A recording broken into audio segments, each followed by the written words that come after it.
All right. We were looking at Kurt Schwitters. We were trying to wrap up Dada. Remember this idea about allowing chance to enter into the work of art is kind of a key Dada tenet, right? Unexpected juxtapositions that come through a more random compositional practice, right?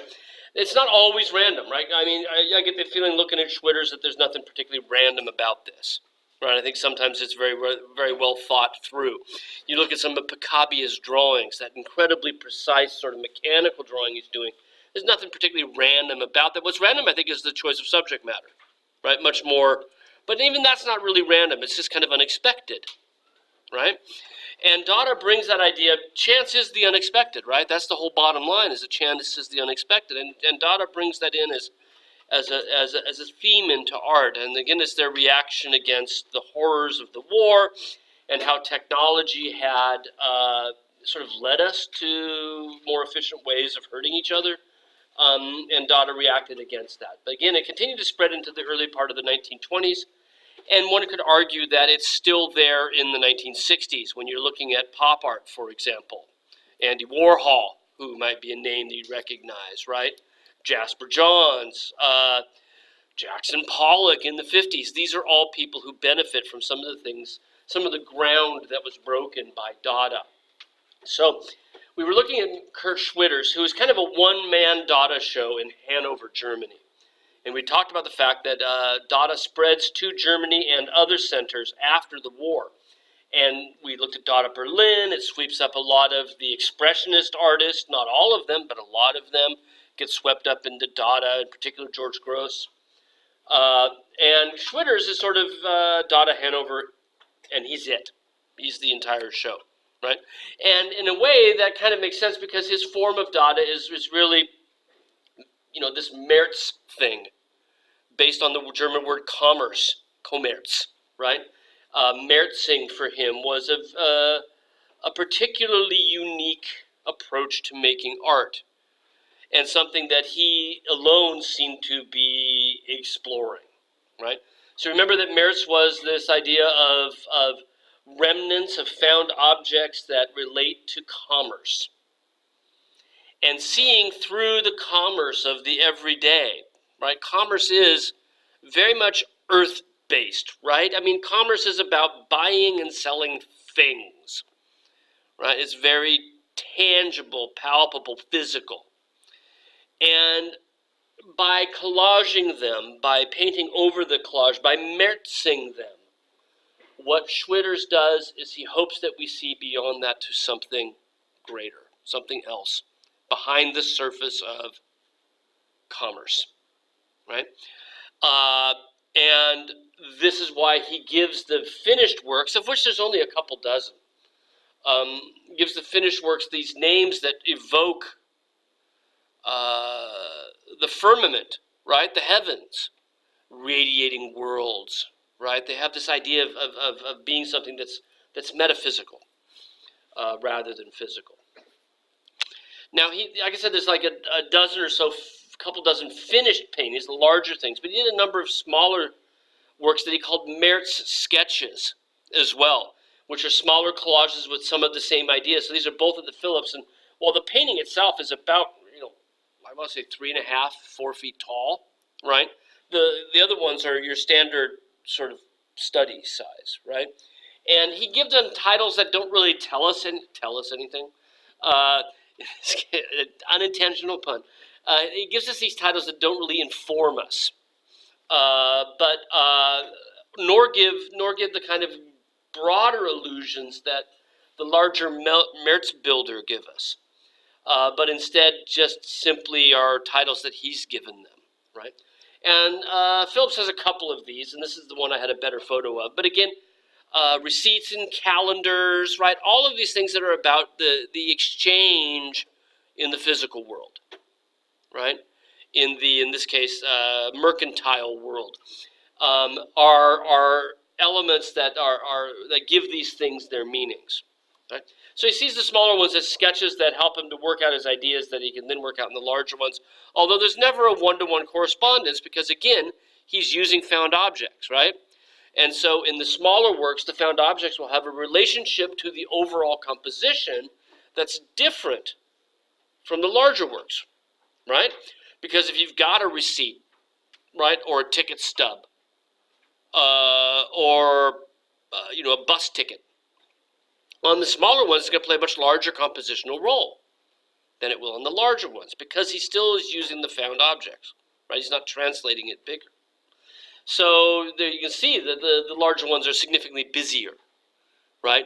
And more inviting to scrutiny, right? You don't have to take it in. And the smaller ones have much larger sections, which would make sense because of the scale difference. This is how art history lies, right? They're both the exact same size on the screen. When in fact, if we go to the Phillips Museum and saw them side by side, we would see that this one is about that big, from the top to here, maybe. So just to keep that in mind as we're looking at these. One last Dada artist working in Cologne, and again, pretty much by himself, not nearly as isolated as Schwitters in Hanover, is Max Ernst. And I really quite like Max Ernst a lot. He has this long career, and we'll look at him more as we look at surrealism. But he begins as part of the Dada group in Cologne. And his approach to this Dada idea of randomness and chance was that he would do these rubbings. And it all goes back to a vision he had when he was a kid. He was in bed and he was sick. And he was laying in bed and he looked over and he looked at the wood grain on the headboard of his bed. And he started to see the grain kind of morph into things. You know, as we stare at like the knots in a tree for a long time, you can see eyes, or things like that. You can start to see shapes, or stay laying on the ground and staring at clouds. Oh, it's an elephant, right? Something like that. Well, he stared at this and kind of in a fever. And he started to see the wood grain sort of become animal forms. And that idea then that this natural, you want to say relief pattern, right, could be morphed into something else, seems to have dictated many of the works of art that he did, certainly the early groundbreaking things. And so what he does is he develops this idea of just taking paper, and you guys have done this probably in grade school art. You lay it on the ground and you rub it with a crayon, right? You take a rubbing. Now, granted, people have been taking rubbings for a very long time. Max Ernst did not invent this idea, right? Tourists to London are always taking rubbings of the graves in Westminster. That's a standard thing. In fact, they even have the tools there if you want to go and do it, right? They do this back in the 19th century. So it's nothing new, right? But what he does is he takes those rubbings and he'll move it from surface to surface to surface to surface, right? Rub here, rub here. And then he'll see what happens. And he's not really dictating which surface. He's curious to find out when he overlays that texture with this texture with this texture, does something start to appear? And then he'll come back and he'll manipulate the drawing based on what he thinks he's seeing emerge from this random juxtaposition of textures. Right? Can you see how this really fits in with Dada, right? It just makes sorts of sense, right? In the same way that with the Schwitters, I think that the overall painting of this comes out of picking up things that are interplays of different elements that he starts to collage together, right? So the term that he uses for this is frottage. It's a French term, right? Frottage. And that's just a swanky $5 art history term for rubbings, right? Rubbings with crayons over a patterned surface. So in this case, and the title, again, not necessarily nonsense. I wouldn't call it nonsense title, but it is an evocative but not necessarily explanatory title, right? And in this case, what he's seeing by doing these different rubbings is he starts to see birds emerge. And so he comes back over it now and will draw the birds based on that, or maybe even add other things underneath the paper that he could then rub to evoke those birds more fully, and adding the heads now at the top. And conjugal, obviously, because they're intertwined, right? They're embracing. So you can see the one bird head off to the right with this beak wrapping over the front of the other one, right? So they are wrapped together and the two become one. Now, why Why diamonds? Anybody's guess. I haven't figured that one out yet, right? Could it be a play in words? I'm not 100% sure, right? But the conjugality of it, is that a word? Is something that is obviously evoked by the different forms as they come together, right? So this is one of the ways in which he continued to work. He was really interested in these patterns and textures in the natural world that through his intervention, through his lifting and borrowing of it, becomes something entirely different, right? And he used now these drawings, and this is the original drawing, right? This is a collage, and there's a number of these, but this is the only one we have anywhere in the DC area. But he used these drawings then to make etchings. So he took this as a preparatory study of sorts in order to make a series of etchings where he tried now to replicate that process. And how he did it, I don't know, right? Sometimes with etching processes, I can tell exactly how they got the form, because with etching, right, you've got a copper plate with a wax coating on it, a very thin wax coating, okay? Fairly soft, but not as soft as like wax on the top of I don't know what. Sorry? No. Not, exactly, not as soft as a candle, a little bit harder than that, right? A little bit more resiny than that, okay? And you scratch through it with the needle, and then you put it in acid, and then the acid bites the line wherever you mark through the wax, okay? That's how etching works. And then you rub ink into those lines, and you press it onto a piece of paper, okay? Now in this case, I don't think that's exactly what he's doing. I think he's doing other things to manipulate the ground before he immerses it in the acid, because I don't see how he gets those wood grains on the other side with a little needle, right? I think he's probably got a soft ground. They can, and you etching techniques. There's your normal thing's called a hard ground, and then there's something called a soft ground, which you could rub with your finger and change. You could take soft ground, you put your fingerprint into it, right? And then you get enough through there. So what you could do with soft ground is you could put something on it, press it, and that will be enough. Take a piece of linen and press it into the soft ground, and then bite it with the acid. So I get the feeling that what he's done is he's figured out a way with etching to press some of these patterns. You can still see that interest in wood grain, right, on either side, but then coming back and then enhancing that with some needlework as well, right, with some of the actual line drawing that you usually do with an etching. But he did a whole series of these, and he bound them into a book that he called Natural History, right? So that's why that's up there, is he called it his natural history. And what he's doing, of course, is kind of pantheistic in a way. He's seeing in the natural world something that isn't really there, that evokes for him something greater, something more. And for Max Ernst in particular, the bird was this amazingly important metaphor. Because when he was a kid, and when he had that fever, and when he looked at that wood grain and he saw something, what he saw was a bird. And he felt menaced by it. He felt it was a threat, right? This bird that he saw an eye and a beak.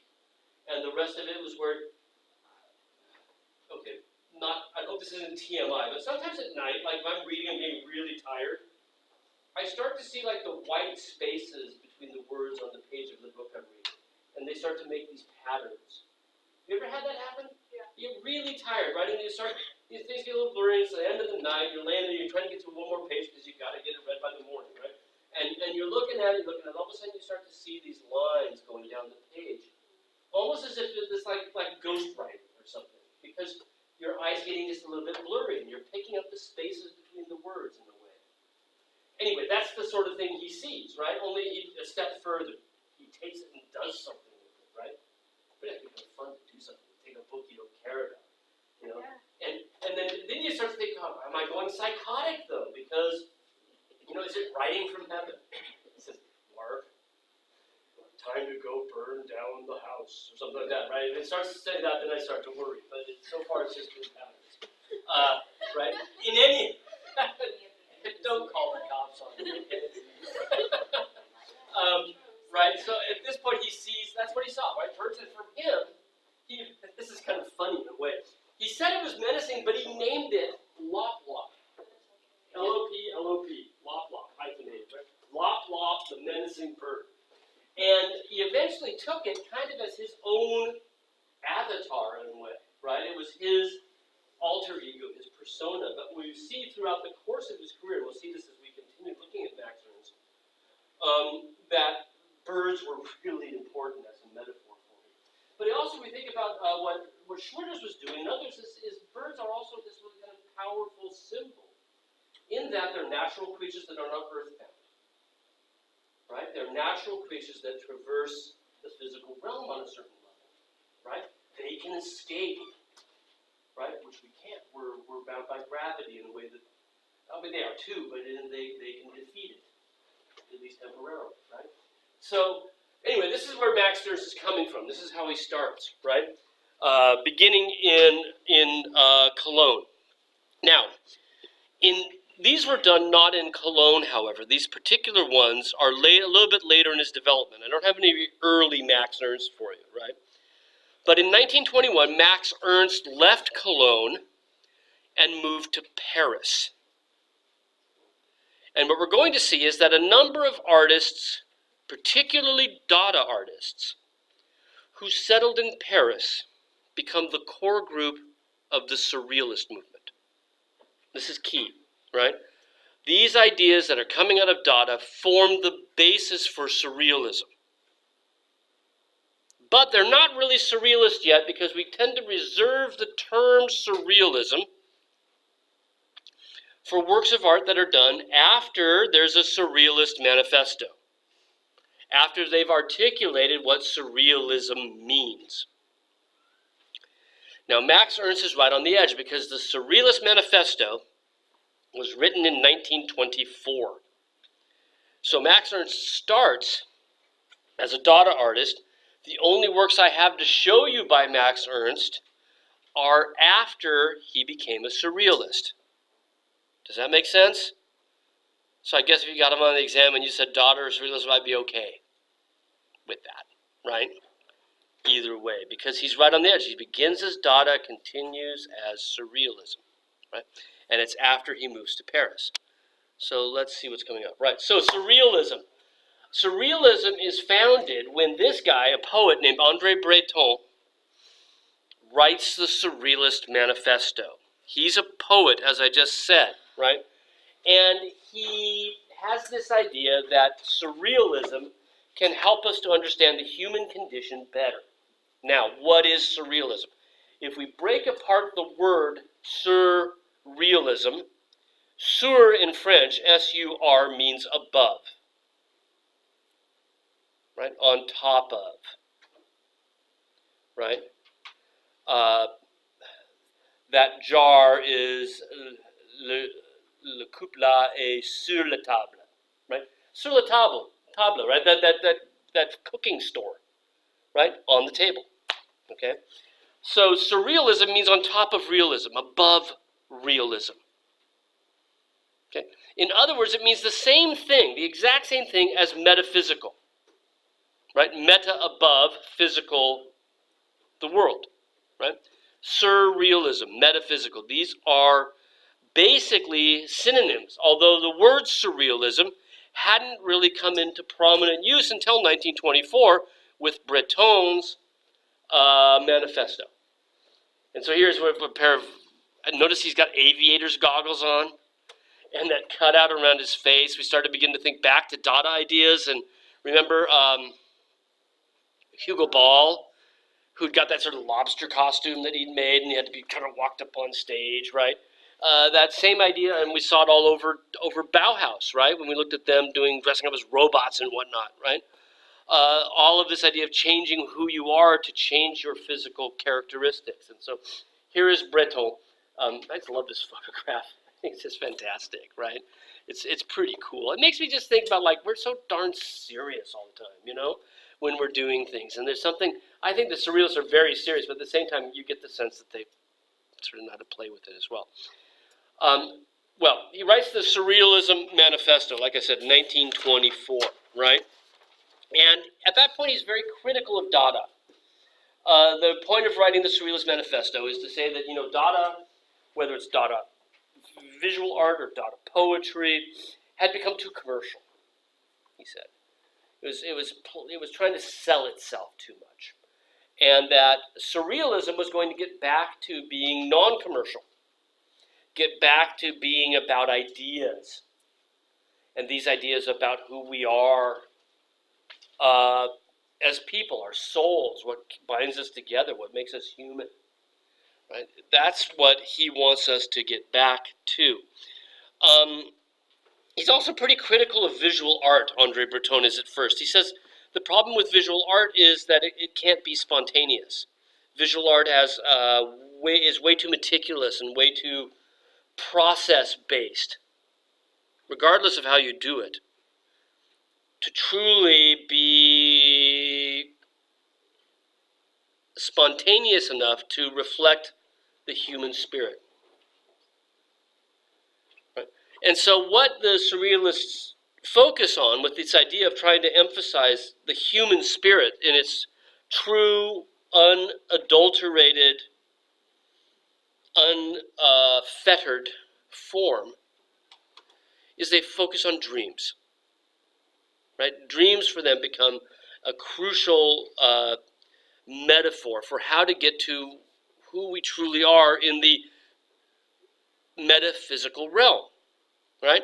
Because the physical realm is what binds us. It's what puts the boundaries on what we can and cannot do, how we can and cannot think.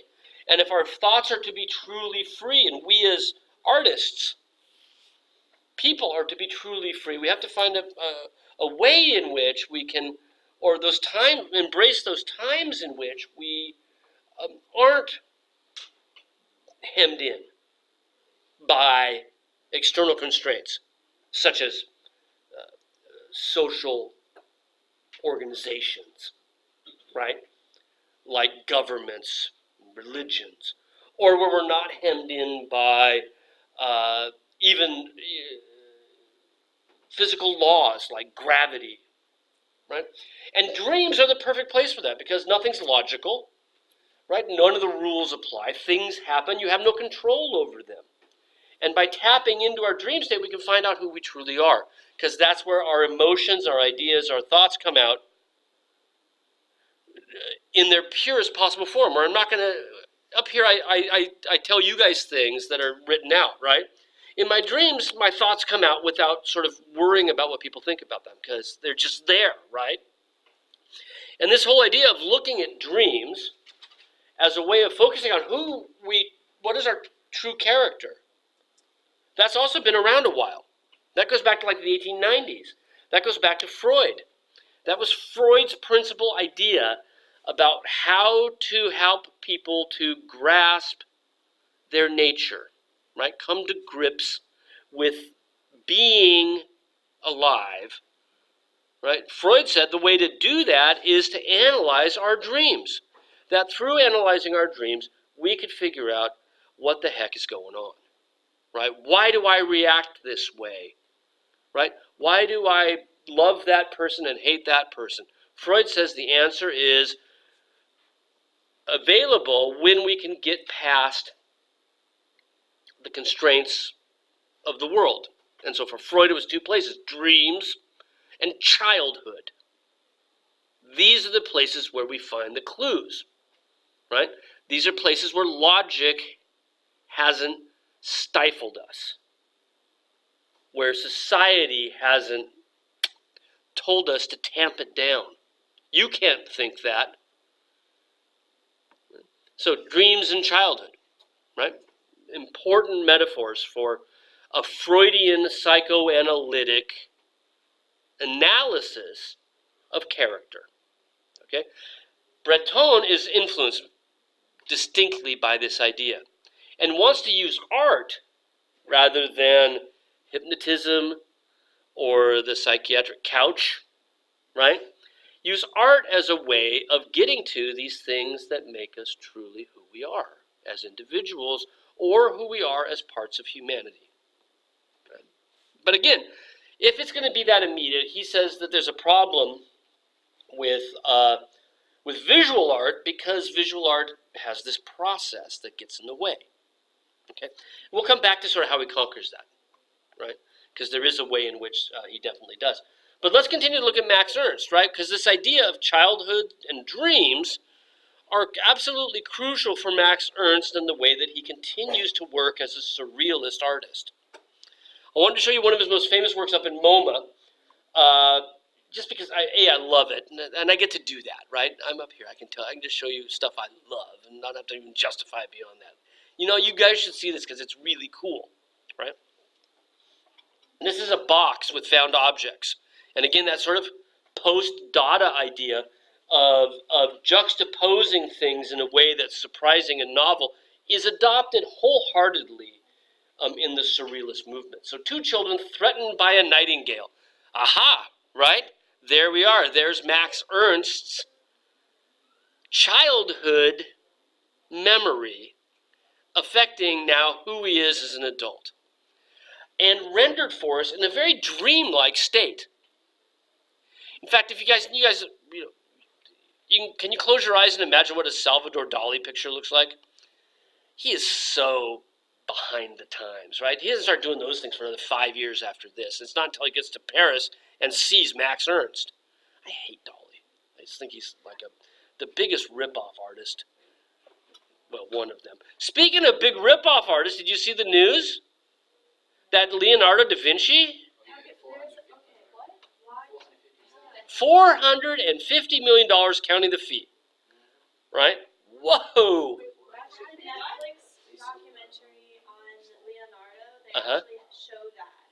I'm not surprised. There's this this painting by Leonardo, the last Leonardo painting, the last known Leonardo painting to be in private hands, sold at Christie's on Tuesday night for $450 million, twice its estimate. The estimate was about $200 million or so, and the most anybody's ever paid for any painting at any time. And blast the record for anything Old Master from that period, right? The previous was like 72 million or something for Rubens, right? Crazy.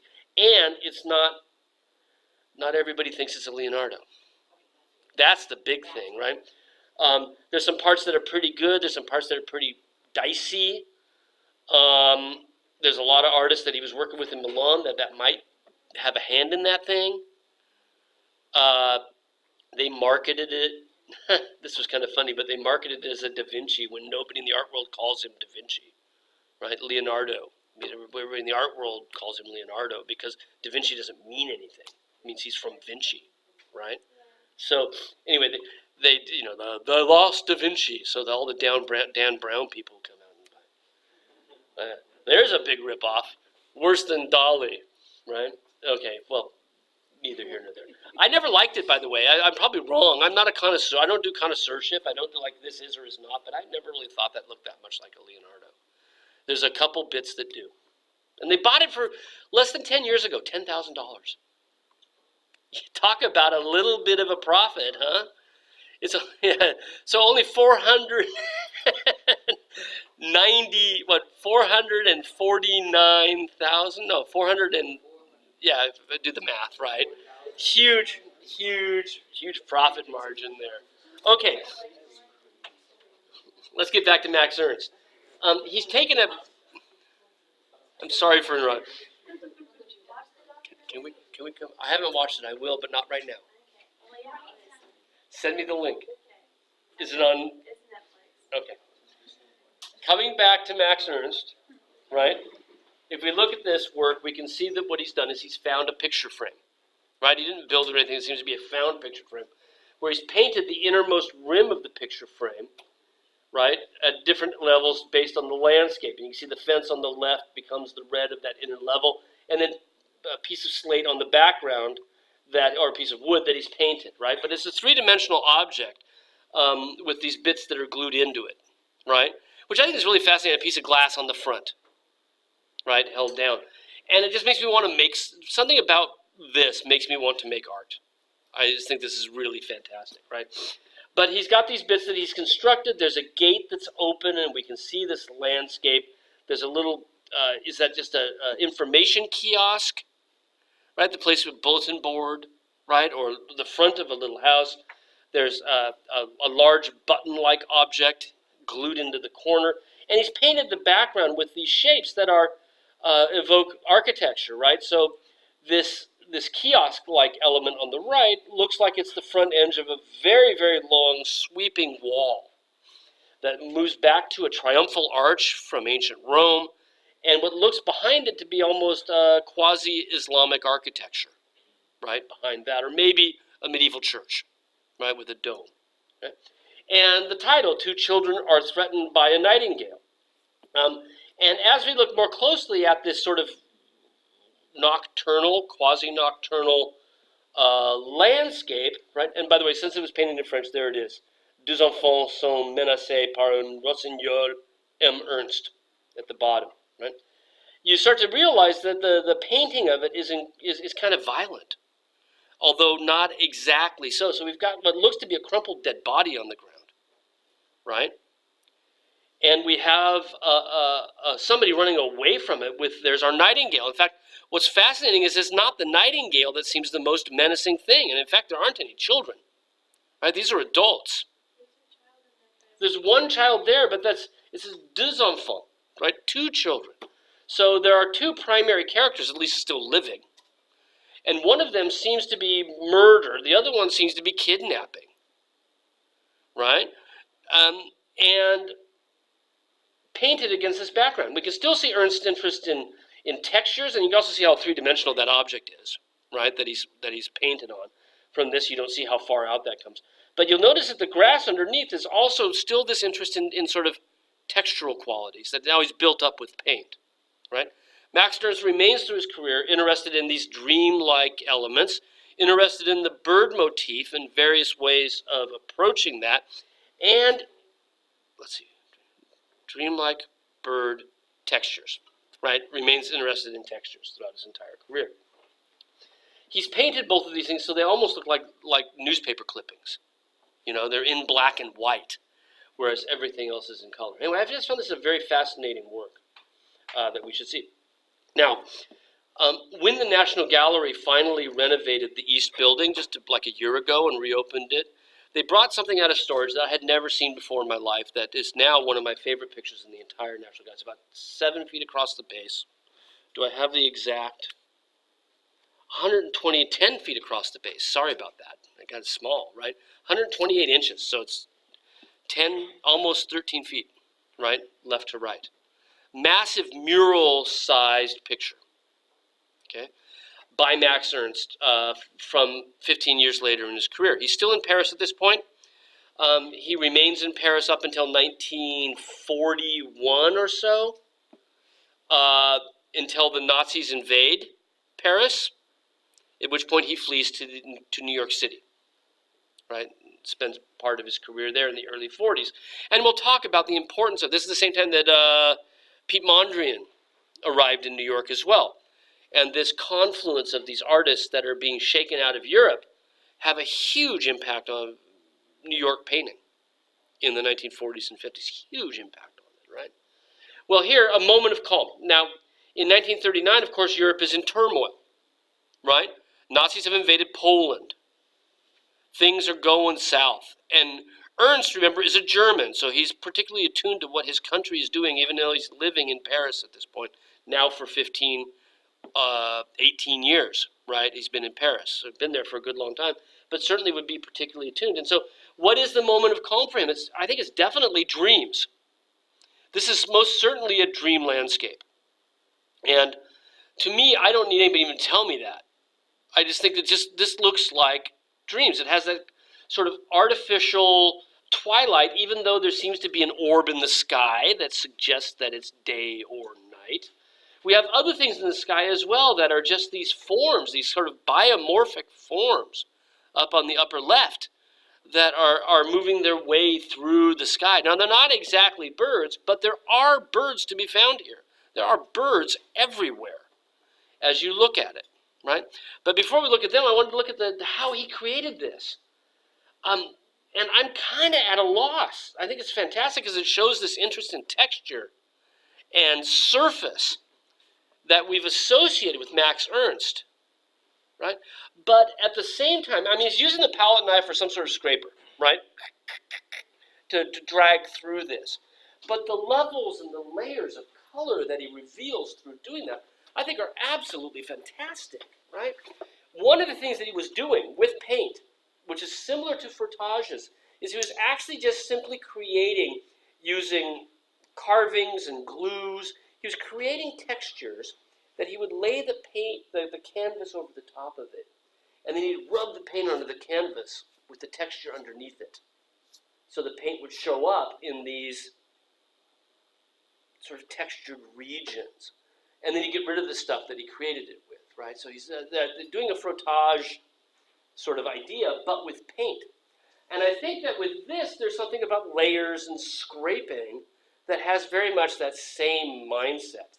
And if we think about Freud, we think about psychoanalysis and the fact that the surrealists are interested in that, this idea of scraping the surface to find something underneath, that's psychoanalysis, right? That's what we do, is we scrape off our crusty, well-polished veneer to find out what's going on underneath, right? That's what having a therapist is all about. That's what psychotherapy is all about, whether it's Freudian or Jungian or whomever is influencing the therapist that you've hired, right?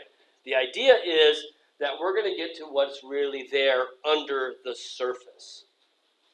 And Ernst's technique is definitely doing that. I think go see it, right? It's always on display now, and you can spend hours looking just at these amazing colors that are revealed under this. And again, it's not like the entire painting has 15 layers of colors.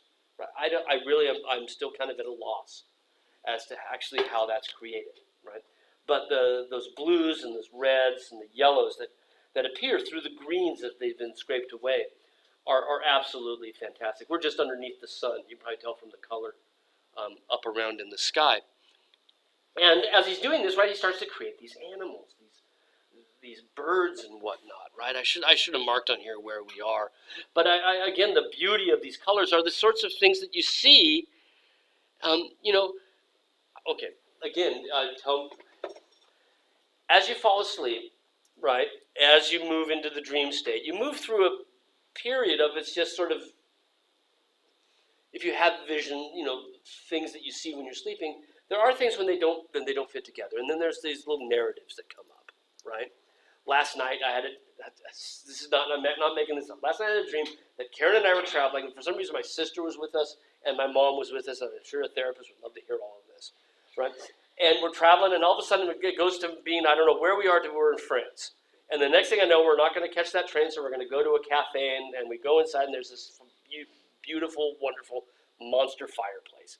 And then the dream sort of goes crazy places. But as we begin to close our eyes and try to fall asleep, then, the neurons in our brain start to create patterns and colors.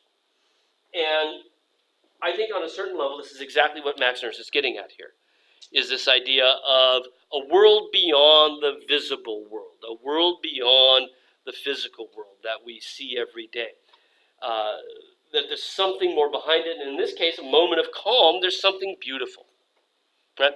Even his two children threatened by a nightingale, there's something about that that's beautiful as well. And he's always searching to find that. And again, as he scratches, he starts to find these things that look like birds. Right? Particularly exotic bird-like shapes, right? And he'll come back over the top of those scrapings and paint in little bits that turn it from one thing into the next, right? Again, like his open start frottages, where as he scrapes through, he starts to see things, and then he'll take that open start and develop it into something else. You studio people, you ever have to do the open start exercise? Where you just start like making marks on the page and then see where it goes and then develop that open start into something. I had to do that a couple times in a couple different classes in studio. I think it's a great exercise because it's about seeing and understanding potential, but it's also very Dada, isn't it? Because it's random to begin with. And so his scrapings here, he is just sort of thinking about creating patterns and whatnot and getting these staccato rhythms. Almost looks futurist in a way, doesn't it? The way the repeated forms. But then you'll go, oh, wait a second, now that's becoming a bird. Or two or three different kinds of birds. We've got the black one with the red eye. We've got this one that looks like something from planet Earth jumping around. the BBC series, with the two-colored face, and another one to the right of it with a cubist-like head, with these amazing colors that seem to be in front of and in back of at the same time. I just think this is such a knockout picture to have had in storage for how many decades, And the more that you look, the more you find. And the birds don't always look the same, and sometimes they look kind of like Dumbo-like creatures. So those two that we were just looking at over here. He is here, right? And you can see the ghost form of him jumping around now in that section there, right? And again, bird-like forms, because for Max Ernst, this is part of this sort of personal vocabulary that he's developing within surrealism, because surrealism is about understanding yourself through your experiences, your childhood, your dreams, right? Max Ernst is doing that as well. Over on the left, sort of just here, right? A series of more of these blackbirds with red eyes in a couple of rows, swooping in from the left. Are they menacing? Well, they might be. It's hard to say for sure, right? They're buried in the darkness there, and they're part of the landscape. They're one with the environment, and this is how Max Ernst saw his first bird, right? It seemed to emerge from the environment around him, as if it were always there waiting to be seen, and just at every other opportunity, he'd never actually seen it, right? He's making works of art that recreate that experience. James, you had your hand up.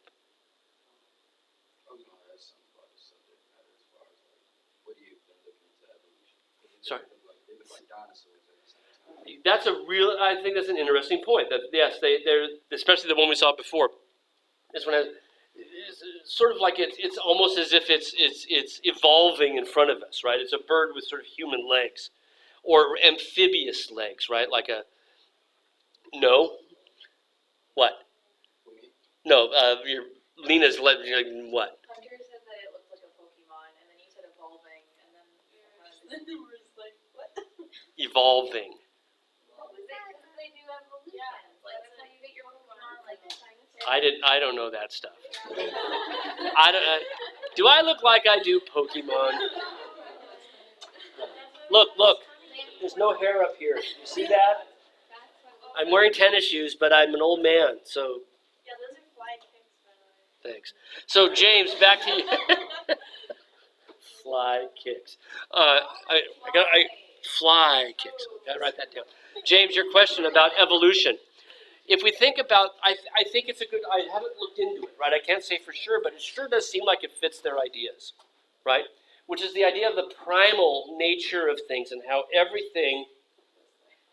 There's something that we all share, right? You and me and Lop Lop the bird, right? We all share something, and how do we discover what that something is, right? And for Freudian psychology and the surrealists, it's through dreams, right? Gets us to something that we share. Now, it's a different kind of analysis that talks about the sort of collective unconscious. That's a totally different issue, right? It still comes out through analysis, but it's not Freud, it's Jung. But this idea that somehow there's this primordial muck that we're all built from, right? And we're trying to understand what that is and how we relate to it. I think that fits, right?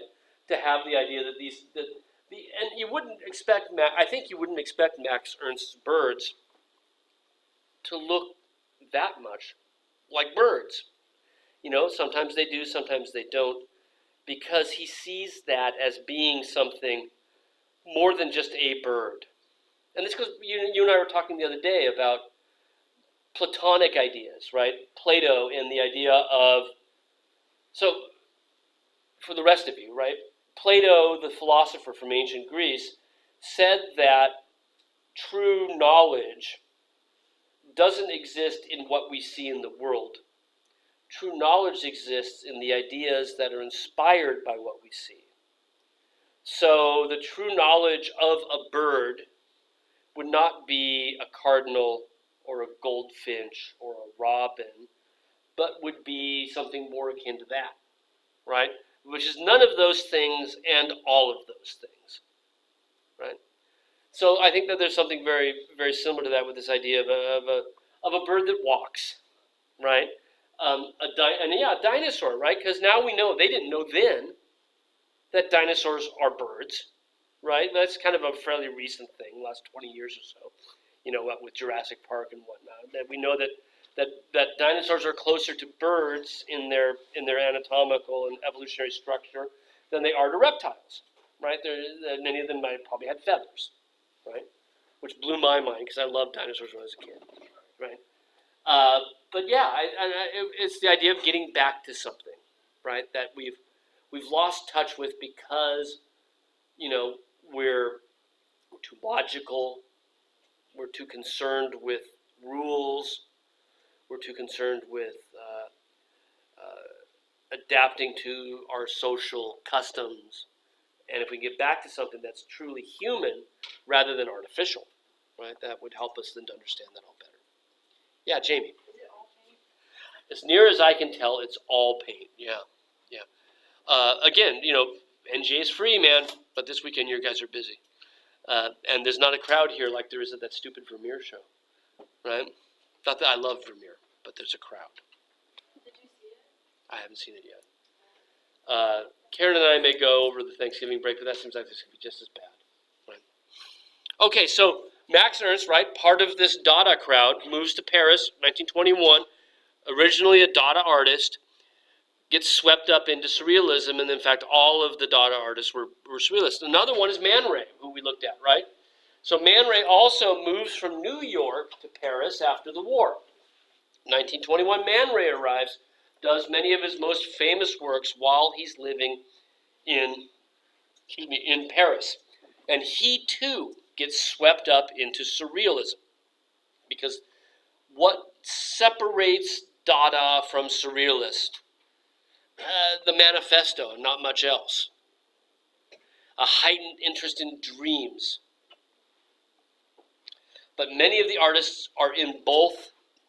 If there's any distinction, it's primarily chronological. Right? Dada is before 1924 in Paris. Surrealism is afterwards. Right?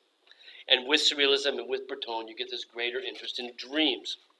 So we looked at Man Ray, right, as part of this Dada group in Paris from 1921. He becomes one of the linchpins in Dada art after 1924. He was known, by that point, he really much stopped making these objects most of the time and really turned his eye toward photography. That became his primary production. And so there's not a wonder, I love this self-portrait on the left that's somewhere between a negative and a positive, right? The way that the camera looks is almost all in negative or washed out in a way, and same with his hair. But there are elements that seem as if it's rendered, in positive as well. And here, focusing the camera, I don't know if the camera that he's holding is the camera that took the picture or not. It seems a little off, in a way. I'm not 100% sure. But he did a lot of photography, a lot of experiments with photography. We talked about some of those experiments, right? We talked about the rayographs, didn't we? Right, where he's laying things directly on the light-sensitive plate to expose it, right? In the same way that Moholy-Nagy was doing the same thing in the constructivist era. Right? But he has other ways of manipulating his photographs. And on the right, one of his most famous images, a portrait of his girlfriend with, again, the frets of a musical instrument, right, drawn directly onto her back, so that the woman becomes a violin. And what he's doing is he's seeing a connection between the shape of the woman's body and the shape of the body of a violin, right? And that's nothing new. I mean, if I really wanted to elaborate on this, I can just tell you about it, but we can see, for example, think back to Picasso. Remember how he and Braque became so interested in guitars, right, and in violins and in classical music, and a lot of it was that they were seeing that shape because they sort of set the stage for connecting abstract art, musical instruments to the female body, right? And for them it was a way of adding an erotic content into the work. The surrealists take that and amplify it, significantly more erotic. And as they get significantly more erotic, and it was already there in Dada, right? Think about Man Ray in New York and The Impossible, right? Dancer Danger, right? Think about the gift that he made as soon as he got to Paris with the nails and the iron that he said you could use to rip a girl's clothes to shreds with if you wanted to. And he said that he did at one point and watched her dance and gazed at her nudity through. There's always this misogynist, sexual, erotic tendency that was there already in Dada. And as we get to surrealism, because what does Freud say that we subliminate with our dreams? I'm gesturing in the abstract, right? What does Freud say that we are trying to get to with our dreams? One of the things that we suppress is our own sexuality.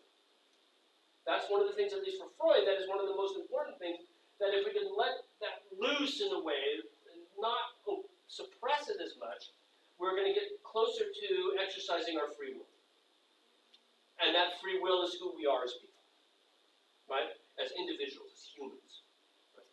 And that suppression of that element of our character, that element of our psyche, is for Freud one of the principal things to reveal. So for the surrealist, the idea of revealing sexual elements, erotic elements, we're going to see this very, very strong repeating theme in pretty much all surrealist art. At the same time, it gets really misogynist. There's like one woman in the group, and usually women, when they're here, and this is true for this picture, this photograph, women are objectified, right? Turned into objects, because that's what he's doing here. He's taking a live woman, his girlfriend, right? At the time, she's posed for him. She posed for other artists in Paris. We'll talk about her in just a second. Right? And he's turned her not into a human anymore, but into an object. And what kind of an object? An object to be played by somebody else, right? A violin is something that the violinist strokes and it makes sound. That is a pretty objectifying sexual theme, right? She's going to work. She's going to give me pleasure when I play her, right? So that element, but that element is nothing new to Man Ray. That element is nothing new to surrealism. It just gets amplified, right? It was already there. Think of Duchamp, the bride stripped bare by her bachelor's even. That was done by 1923. It's finished, right? He dropped it, the cracks. Now it's done. 1923. The year before Surrealism Manifesto was written. They loved that work. They absolutely, surrealists adored the large glass, the bride stripped bare. Because it had everything they were looking for, right? Stripping away the surface to find something underneath, right? Art that's random and open to multiple interpretations. Right? All of these things they loved, and of course the eroticism. Right? Think of that late, really late Duchamp I showed you off the record, right? The Étant Donné, where you look through the little hole in the barn door, you see the nude woman on the grass there with her knees apart, right? Dead in the grass. Misogynist stuff, right? And by that time, surrealism is 40 years old, right? That's from around 1960 or so. You know? So, anyway, coming back now to Ingres' violin. What he's done here is he's taken a pose that's based on a 19th century artist, Ingres, Jean-Auguste Dominique Ingres. This one's in the Phillips, but he did a lot of versions of this, these bathers, with their backs to us, usually with a turban to suggest they're exotic and from the Middle East. And he was posing models for his photographs in sort of poses that were suggested by paintings by Ingres, right? And in this particular one, he didn't always turn them into musical instruments, but in this particular one, he does, right? And so you can see, I think, quite clearly that this is the basis, right? This is a smaller version of a very large one that he did earlier, Ingres did earlier in his career. And what's interesting is that Eng was known as a painter. This is where this is beyond the creepy sexual misogynist junk with this picture. There's some stuff that's very thoughtful about what he's doing and the ideas that he's playing with. Eng was known to have played the violin. That was his hobby, right? Was when he wasn't painting, he would go play the violin. Kind of like, didn't Sherlock Holmes do that in all of his books as well, I think, played the violin when he wasn't doing like cocaine, right? He would play the violin. Well, what's interesting is because Eng was known to play the violin, there became this idiom in French. The violon d'Eng was if that you would say that's my Eng's violin, because that's my hobby, right? That is to me what the violin was to Eng. My violon d'Eng was an idiom, at least at the time, for one's hobby. So this now brings it back to this idea of he knows that, he's bringing that into the work. She is now based on Eng, but she's also Eng's violin, right? And it also suggests, at least for Man Ray, that maybe the girlfriend is his hobby, right? She's Eng's violin to him, right? This is all sort of fascinating ideas that are wrapped up within this, and none of them actually nailed down. Now, who is she? Her name is Kiki. Kiki of Montparnasse. She was an orphan. She started modeling for artists when she was 14 years old, right? She was, after Eng moved there, she modeled for him, and they started to, it sounds so simple when you say they started to date. But they were lovers for years. And she poses for him for a great number of photographs, and that's her on the right? So this adds to this idea of Eng's violin in that she is definitely his hobby. But one wonders if he doesn't see that word as meaning more than just hobby, but maybe muse as well. His inspiration. If in fact the music, right, is produced through the violin, music now produced through Kiki, can that be then his inspiration, right, for doing greater and more wonderful things? So all of this said, right, we're looking now at artists with Man Ray, with Max Ernst. We're looking at artists who were not French, but had come to Paris after the war.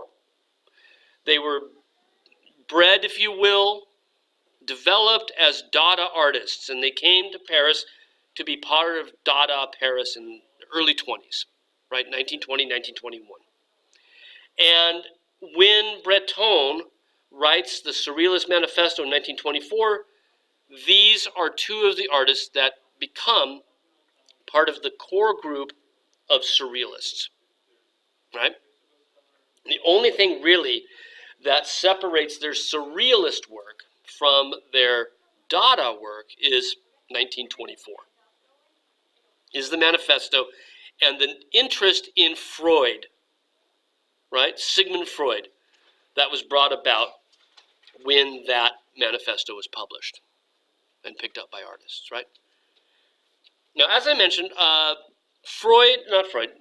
Breton, the author of the Surrealist Manifesto, had a problem with painting, saying basically that because painting was process-oriented, it was very, very difficult to use painting as a way to tap in to the subconscious, because the process itself was exactly the sort of thing you're trying to get past. Right? Now, see it in my notes, but I'm wondering if that's why Man Ray started taking photographs instead, because it's instant. Right? It has an immediacy that painting does not, even though his darkroom techniques suggest that he's doing something very process-oriented. Still, Breton has this issue, says that basically painting cannot get you to the subconscious, but he did realize that there was this thing that you could do. So one of the things that Freud would have his patients do back in the 1890s was they would practice what they called automatic writing. I guess composition class would call it free writes. But he basically put the pen down and start writing anything that comes in your mind and keep writing, never stop. And it doesn't have to be syntactically anything, right? Just start writing. And just make sure you keep writing. And what's going to happen if you do that is that at a certain point in the process, process, you'll stop thinking about what you're writing, and what's writing will be coming out of these subconscious ideas that you've suppressed through time. That was the first, right? Automatic writing would be a channel to get us from our oppressed, right, existence into these suppressed ideas, memories, thoughts. Right? Just right. And what he then came up with, working with some artists, was an idea of an analogy in art for automatic writing. And it was automatic painting, where you would just, again, like Max Ernst with his frottages, you'd have an open start, where you would just throw wet paint onto the canvas, sometimes take the tube and squeeze it out onto the canvas, right? Sometimes throw down paint, throw sand onto the wet paint, right? Other things, and leave parts of the canvas totally untouched, and then see what happened. Use the open start to direct. So Max Ernst's frottages is doing the same thing already, right? So André Masson does exactly that. He practices this form of automatic painting, and the idea is that your actions, rather than the words you're writing, the actual action itself is going now to allow you to reveal your true thoughts and feelings, and allow you to see things that aren't really there. So what Masson does when he does this is he brings out these forms and shapes, and he starts to realize, I see things, and then he'll probably start to direct it a bit, but not a lot. So he sees two people taking a stroll. Now, can you see that? Calls it stroll. I don't mean strollers like, a baby carriage, right? But two people walking. And you can start to see where, we have torsos, hips, legs, right? One red, one blue. The idea of facial features brought into it as well. Right? You can see from the nap on the fabric, this is not really all that big. Right? He does some that are mural size. But the idea is that the open start will then start to reveal something. And when the artist understands what it's revealing, that's when the understanding of who he is comes in. Right? Is how you put this together. Because what might suggest strollers to Masson would suggest parakeets to Margaret or something like that, right? I'm pulling it out of my hat, right? That way. Okay? So he automatic painting as a way of getting directly into this. What do I have coming up next, right? And this again reveals the subconscious. So I figure I haven't had that up there yet. I better have that on.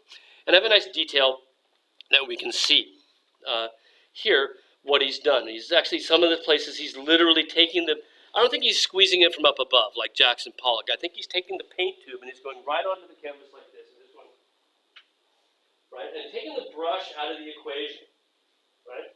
And just directly applying the paint from the tube on. And one has to imagine that he might be doing it like I'm doing right now, where it's looking one way and just doing it like this to see what happens, right? Blind contour drawings. Done those before, right? Where you have to look at the model and try and draw without sort of ever lifting up the pencil. You remember doing those last year, right? And so the same idea here. What's going to happen now if I let this just happen? And there's almost a secular belief in the supernatural here, isn't there? Like it's almost like something's directing your hand in a way. And that something is our subconscious. Right? And this then would allow us to strip behind that which we are used to, that which we are comfortable with, and find something else behind it. Right? Automatic painting. And what we find with automatic painting is it has a huge impact on a couple of different surrealists, one of whom we'll look at in some great depth. Right? So, surrealism is, in many ways, a group of immigrants who have all come to Paris at one point or another. And one of these is Jean Miro. Breton, as Miro stays on in Paris, he's a Spanish artist. He's from Barcelona, same city that Picasso was from. The idea that he's going to come to Paris in 1921 may be inspired by Picasso having come to Paris and made such a career for himself. Right? Follow in the footsteps of the leading modernist painter of anyone, really, Spaniard in Paris. So he comes around 1921, again, in advance of surrealism, right? Do we call him a Dada artist? Not really, because he's already doing things that we can safely label exclusively surrealist in advance of the manifesto, right? And this picture of his family farm back outside of Barcelona. He had gotten really sick, had gone home to convalesce, was running a fever, begins the idea for this painting there, goes back to Paris and paints it from memory, of this memory of recuperating from, I don't know if it was near death, but very serious fevered illness at his family farm in Spain. So since it's the family farm, since it's where he grew up, the painting itself is a way of dealing with memory, childhood, and since it's a fever dream of sorts, right, also the idea of dreams come into it. And while it looks like the family farm, it's a very strange picture. It's a very, very strange picture. It's huge, right? About like yay across, right? Better part of 6 feet across. And he gives us what looks to be really the farm. We can see the barn on the left, chicken coop on the right. But he's translated the frame of the cage on the chicken coop to be this red square that just seems to float on the surface. But it's the forward edge of the coop, and you can see that the cage, right, the chicken wire in the coop, is not consistent on the walls. Whether that's a painterly source or not, he suggests it isn't because it looks like some of the birds have got napped. One of them is resting directly on that leading frame. So if we look at this, it's going to be sort of, there's so many strange things. What he's doing is he's looking at the world, looking at something familiar. He's remembering childhood, he's remembering growing up, he's remembering dreams, and he's translating it into this image that is really strange. And what he's doing is he's looking at the real world and he's seeing something else. Right? He sees something more than what meets the eye. He looks at natural forms and other strange stuff starts to appear. Right? So here's the close-up of the, I got some really nice close-ups of this, right? So here's the chicken coop area. You can already see in the background that some of the areas for the birds to sit on have a strange sort of anamorphic sense to this, to the wood. Other things, I love the bunnies, but also this goat standing on a crate with a bird on its back. Yeah, it's kind of cute in its way, right? There's a chicken up above, birds there. And that's meant to be the forward edge, right, of the chicken coop that's broken through. Things that are utterly inexplicable, like that blue and red circle. What is that? It's a well, right? But the way he's rendered it as a well or a feed dish or something is he's given the inside of it the red and then the bottom lip of it that blue. But it doesn't read that way. It reads like it's sitting on the surface of the picture. Right? If we come in front of that and look down in the foreground, we start to see, oh, there's just, oh my God, this is so strange. The snail looks like the bits of wood, you know? We have this lizard, goodness knows what. The bit of water running from underneath the coop becomes almost a biomorphic form in itself. Bits of the ruts of the ground are rendered almost like they're books laying open on the floor. He's seeing things that aren't there, right? Or at least he's imagining them in the things that are there, right? He imagines them to be something more than they were. If we look over between the two structures, we see, again, more weirdness, right? There's a set of footprints that leads from this tiled patio up a dirt path toward where the woman is doing laundry in a bath of sorts, right? But the footprints just stop. They just whoever was walking in those footprints has disappeared. And the dog sees where, but where? He's barking at something up in the air at this departed presence. Right? There's this amazing mystery to this picture, which I think is fascinating. Look at the tree, and look at the bark on the tree and how it looks like almost like it's cobbled together from a million different living organisms, which is really what the bark of a tree is, isn't it? It's the remnant of living organisms. And he sees something more in the nature that he's looking around. There's that idol, that strange pagan idol behind the woman next to the pail in the background, right? not explained, just sort of sitting there staring at us, kind of Gauguin-like, in the landscape, looking out at us. And again, what's the idea of an idol in the landscape? Is that supernatural presences are here, and the break between the physical world and the supernatural, or should I say, surreal world, is tenuous at best. We've been watching Stranger Things at home, right? It's like the Upside Down is somewhere right around, and this figure's disappeared into it, and the dog is barking at wherever it went, but there's nothing up in the tree for the dog to be barking at, right? There's no squirrels or birds up there. He's just barking at the lost presence. Elaine. Could that thing be what? He himself, Miro. Yeah. I wonder, I think he's, for one thing, with the legs wide apart like that, right? So, and the fact that it's naked, suggests a sort of apotropaic device. You know what that word means? A device meant to ward off evil spirits. Okay? And on many ancient buildings, you will find images, and the surrealists are all over this, images of phallic or vaginal images that are put around doorways specifically to ward off evil spirits. It's a fairly common thing. Apotropaic device, right? And the idea that bearing your genitalia, male or female, scares people away, which as well it should, right? Somebody should have told Louis C.K. that a long time ago, right? Oh! Okay, in any event, that's an apotropaic device, right? And there's this sense that it's there as a way of, because what does it do? It's a physical object that addresses the supernatural world, right? That's what an apotropaic device does. So I don't think that it's intended. I think it's a female, not a male, and B, could it be? Maybe your question is more: is it a avatar of sorts? Is it not necessarily a self-portrait, but his presence there? Sure, why not, right? Hunter, you had your hand up. Also, just kind of something that I noticed that kind of also points to something that's maybe not human is the fact that if you look at the footprints, there's 3 of them at the start. So it's how most people would footprints is just 1, 2, 1, 2. It has 3 at the base and then another 3 and then that 1.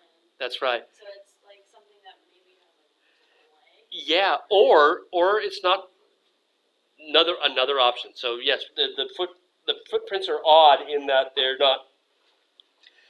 If it's a biped, it's not walking, right? Is it dancing? Right? Is that figure now,